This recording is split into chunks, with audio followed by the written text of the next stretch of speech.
Peace and blessings, fellas. What's up with the other daydreamers out there? Please don't sleep through this thing. So I was thinking about this, man, and it's just follow me. Just follow me. Let me go and get into it. God comes to Moses and tells Moses that I want you to go back to Egypt. I want you to go back to Egypt, and I want you to speak to Pharaoh and tell him to let the people of Israel go, the children of Israel go. Moses responds back to God saying, not me, because I can't talk well, or I'm not proper of speech, or whatever the case may be. He blames his mouth. God's like, all right, cool, bet it up, man. Here's your brother Aaron. He'll be your mouthpiece for you, man. So you're going to go before Pharaoh. Aaron's going to be like a prophet to you, and you're going to be like a God to Aaron in the sight of Pharaoh. All right, bet it up then. Now that's a whole nother scheme right there, especially since they're going in front of Pharaoh. But anyways, let's keep moving, right? So the communication would typically go like this then. God speaks to Moses, Moses speaks to Aaron, Aaron speaks to Pharaoh.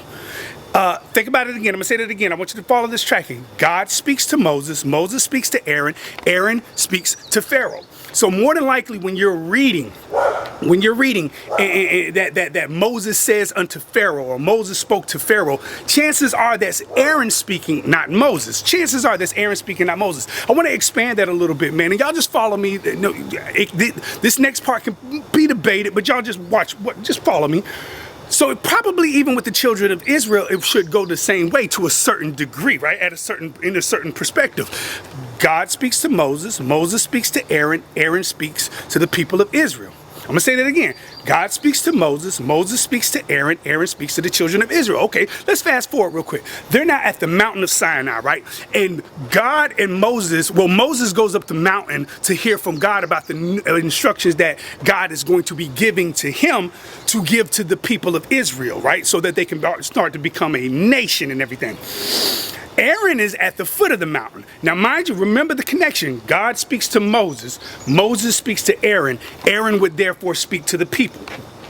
The people come to Aaron and say, hey, make for us gods, because as far as this Moses, man, we don't know what has happened to him, because Moses has been up on that mountain for a while. And so they come to Aaron and say, look, we don't know what happened to my boy, or your boy rather.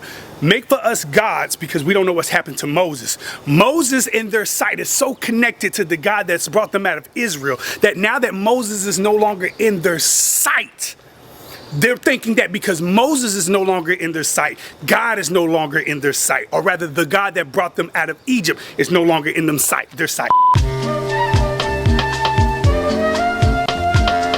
Aaron in turn turns around and says, wait on Moses, because I get my instructions from Moses, who is getting his instructions from the God that brought you out of Egypt.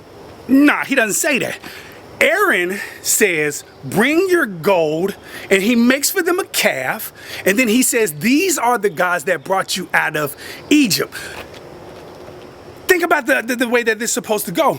God speaks to Moses, Moses speaks to Aaron, Aaron speaks to the people, but Aaron becomes the very entity that he is not supposed to be, which is God. And he also becomes the very thing he's not supposed to be, which is Moses. Aaron stopped playing his role and stepped into a role that did not belong to him, which created miscommunication, I won't even say miscommunication, which created unholy communication, which created a sense of disorder, which brought about sin. See, when God's communicated word is done like it's supposed to be and the way that it is intended to be, and it's applied also the way that it should be applied, there is order, there is purpose, there is structure, there is prosperity.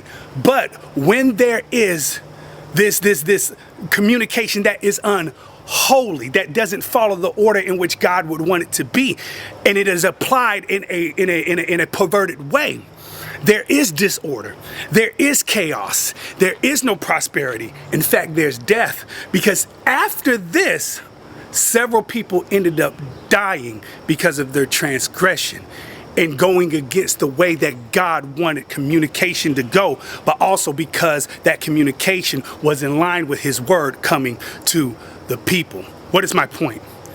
I'm strongly believing in this, and I strongly think this. The disorder and chaos we see in the world is because the word of God is no longer being communicated to the people, because too many people are trying to stand in positions of authority that they are not supposed to be in. Too many people want to be God. Too many people want to be Moses. When many of us need to be what Aaron was inside Egypt, which is being the mouthpiece to speak what they're told. We're going beyond what we're told and we're speaking what we want. And all we are doing is giving people idols to worship. That is not to be done. Much love and respect. Y'all be safe out there, man. This your boy Sleep. Peace.